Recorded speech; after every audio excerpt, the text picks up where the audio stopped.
안녕하세요. 똘똘세댁 향언입니다.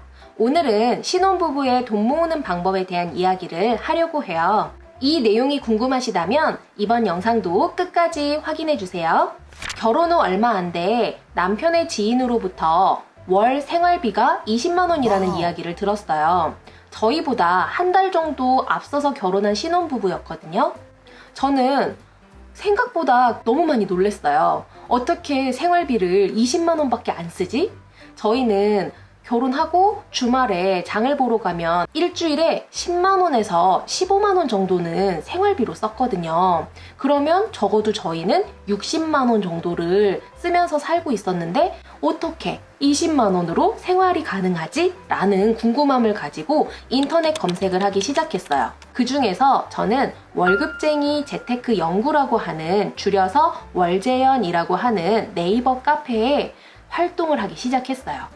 그곳에서 한 달에 10만원으로 살아보겠다라고 하는 도전하는 분들, 특히 저와 상황이 같은 신혼부부의 글들을 많이 읽었거든요.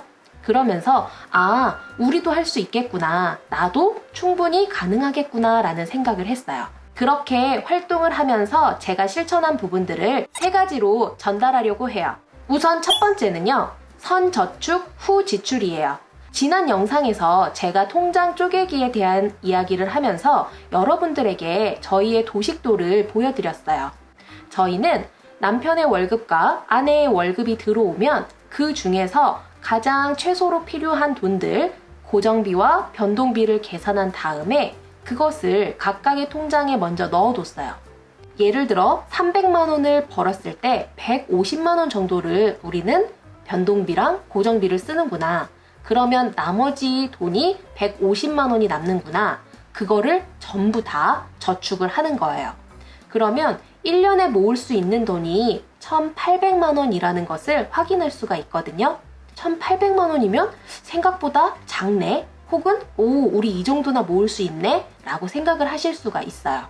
그리고 난 다음에 두 번째 방법으로 가시는 거예요. 두 번째 방법으로는 우리가 그러면 기존에 쓰는 돈에서 절약할 수 있는 돈이 더 있지 않을까?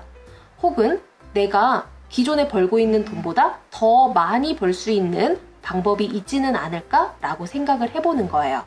제가 생각할 때는 안 된다라고 생각을 하면 모든 문이 닫힌다라고 생각을 해요. 그래서 절약? 안 돼. 더 버는 거? 안 돼. 라고 생각을 하면 당연히 그런 부분들이 보이지가 않거든요.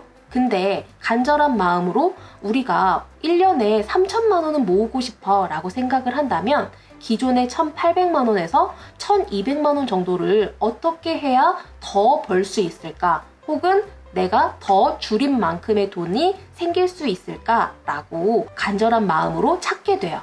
그리고 난 다음에 그 찾은 방법을 실천하게 되면 그만큼의 돈을 더 모을 수 있다고 생각을 하거든요.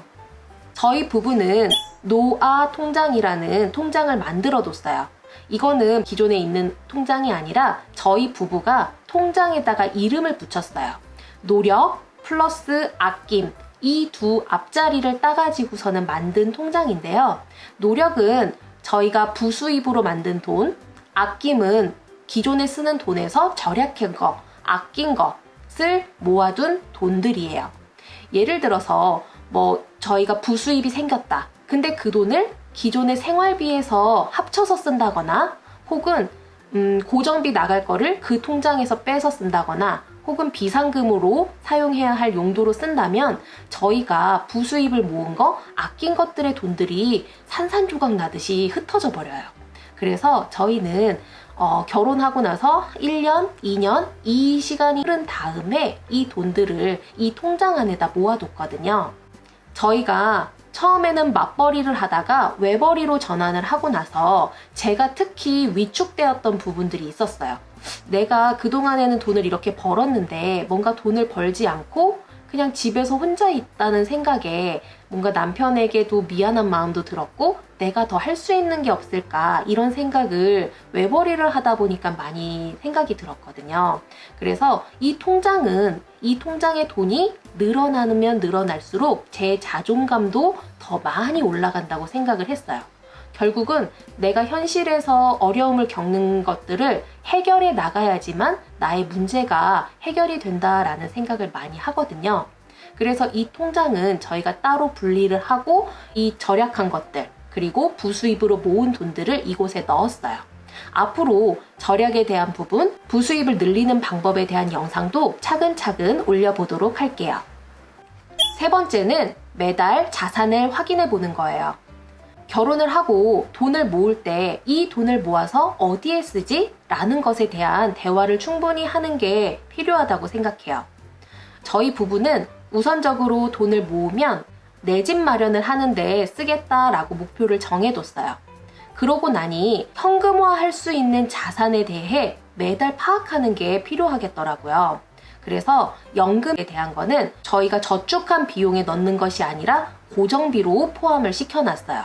그래서 선저축하는 부분의 돈들이 얼마인지, 현금화할 수 있는 자산이 얼마인지를 매달 확인하면서 자산이 불어나는 거를 체크했거든요. 그렇게 되니까 돈을 모으는데 동기부여도 훨씬 더 되었어요. 근데 돈을 모으려고 목표를 정하고 계획을 세우고 그것을 실천하다 보면 자꾸만 놓치는 부분이 생겨요. 여행, 교육 등과 같은 경험에 쓰는 돈마저도 아깝다고 생각하게 되거든요. 그래서 이 부분에 대해 여러분들의 가치와 상황에 따라서 생각해보고 적절한 균형을 유지하는 것도 필요하다고 생각해요. 이 모든 것은 습관이에요.